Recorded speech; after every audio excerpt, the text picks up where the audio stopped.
The numbers literally do not add up. Let's look at a terrifying side-by-side comparison. In the United States right now, the average annual household income before taxes sits at roughly $104,207. But the average annual household expenses? They just hit $78,535. Do the math. Once you account for federal, state, and local taxes, that apparent surplus evaporates. We are mathematically treading water. And while the headlines love to tell you that the average retirement savings is nearly $500,000, that is a statistical lie. The reality for the majority, the median, is a savings account balance of just $18,800. We are living through a massive savings gap, where roughly 46% of households have absolutely nothing saved for the future. If you feel like you are drowning, stop blaming yourself. It's not just you.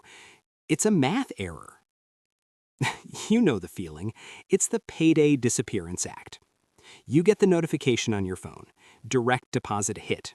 For a brief, shining moment on a Friday morning, you feel wealthy. You feel capable. You think, okay, this month is going to be different. And then the big three show up: housing, transportation, and food. Within 48 hours, your landlord or bank takes a massive bite. Your car payment, which averages over $700 now, by the way, takes another chunk. Then the grocery store, the utilities, the insurance premiums, and the endless parade of subscription services come in like piranhas. By Sunday night, that feeling of wealth is gone. You're back to staring at a 3-digit balance, wondering how you're going to make it the next 28 days. You've been told to budget. You've been told to download the apps, track every latte, and shame yourself for buying a sandwich.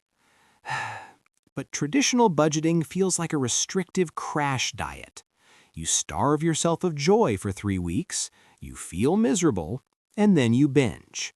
It's not sustainable. The problem isn't that you're bad at math. The problem is that the average American is a myth designed to make you feel like a failure.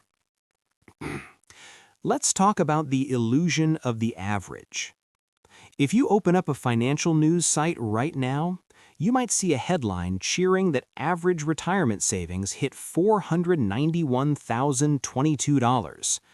If you are 35 years old and staring at $4,000 in your account, reading that headline feels like a punch in the gut.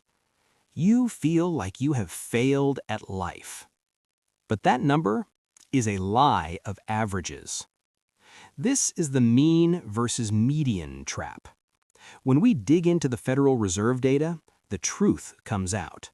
For people under 35, the mean, the average skewed by the rich kids, is $49,000.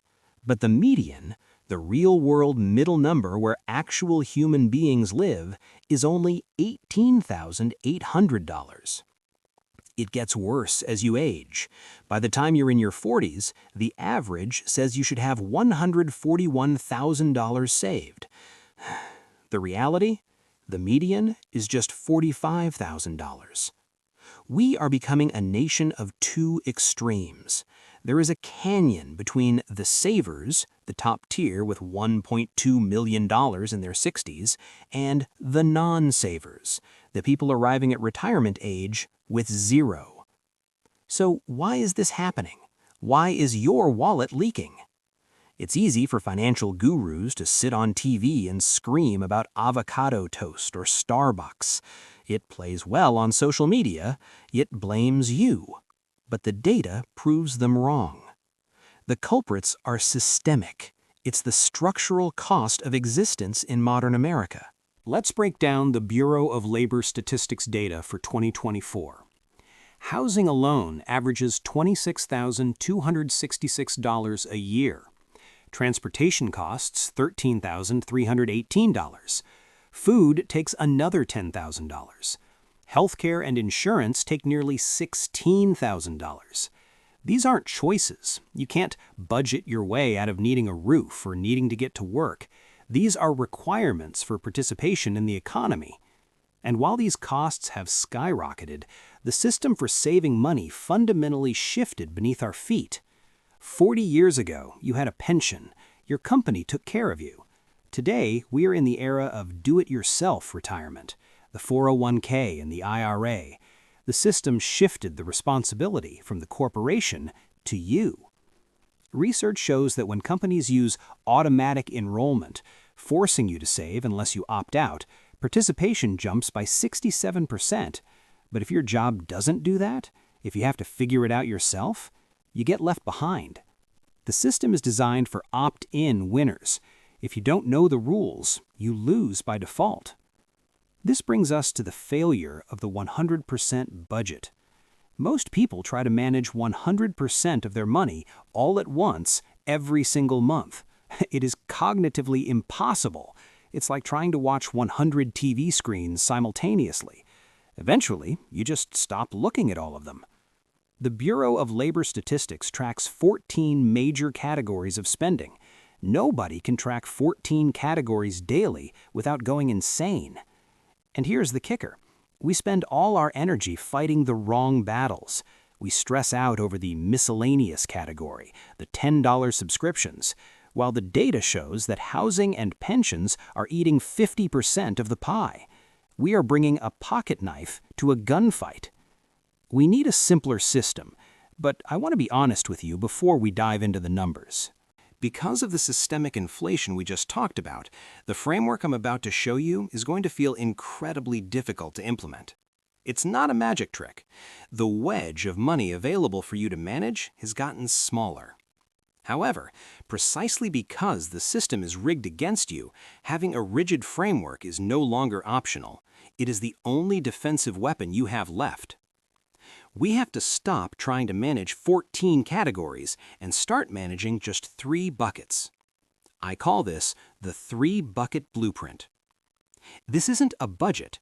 This is a blunt instrument designed to force your finances into alignment with reality. The rule breaks your income into 3 hard buckets: 15%, 65%, and 20%.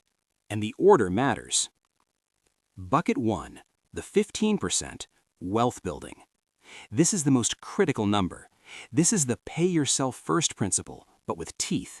15% of your gross income goes into investments before you ever see it. Why 15%? Because of the logic of compound interest. Let's look at the heavy lifter versus the early riser scenario. Imagine 2 friends, Chloe and Mark. Chloe is our early riser. She starts investing $500 a month at age 25. She does this for only 10 years, and then at age 35, she stops completely. Mark is the heavy lifter. He waits.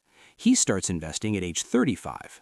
To make up for lost time, he invests that same $500 a month, but he keeps going every single month until he's 65. Why? Because those first 10 years of growth were worth more than Mark's 30 years of hard labor. That is why the 15% bucket comes first. You cannot buy back time. This 15% needs to be automated. If you have to manually transfer the money every month, you won't do it. It needs to disappear from your paycheck before it hits your checking account. Bucket 2, the 65%, living expenses. This is where the fight happens. This bucket covers your needs, the big 3: housing, transportation, food. The rule is simple. These expenses cannot exceed 65% of your income. Now, I can hear you screaming at the screen. But rent is $2,000. My car is $700. I get it. This is the hard truth. If your needs are costing you 85% or 90% of your income, you do not have a latte problem. You have a structural problem. Cutting Netflix won't fix a housing crisis in your personal budget. If you are blowing past 65%, you have to make massive, uncomfortable life decisions. This 65% cap is your lifestyle inflation defense. If your income goes up, your percentages stay the same. You live within the 65%. Bucket 3, the 20% guilt-free spending. This is the part that saves your sanity. 20% of your income is for you. This covers the entertainment, the hobbies, the trips, and, yes, the avocado toast. Is there money in the 20% bucket? Yes? Then buy it. Enjoy it. Is the bucket empty? Then you stay home and eat pasta. The 20% bucket acknowledges that you are human. You need dopamine. You need joy. A sustainable plan you follow for 30 years is infinitely better than a perfect plan you quit after 3 months. Now, let's get real about implementation. Some of you are thinking, I can't do 15%. I can barely do 1%. That's fine. The specific percentages are the goal, not the starting line. If you can't do 15%, do 1%. Go to your HR portal today. Set your contribution to 1%. You won't notice 1% missing, but psychologically, you have crossed the line. You are now an investor. The wealthy didn't get there by having higher IQs. They got there by building systems that remove willpower from the equation. The economy is rigged against you. Inflation is real, but screaming at the clouds won't change your bank balance. Fixing the math will. 15% for your future. 65% for your life. 20% for your fun. It's boring, it's simple, and it's the only math that actually adds up. Go fix your settings, go fix your math, and I'll see you in the next one.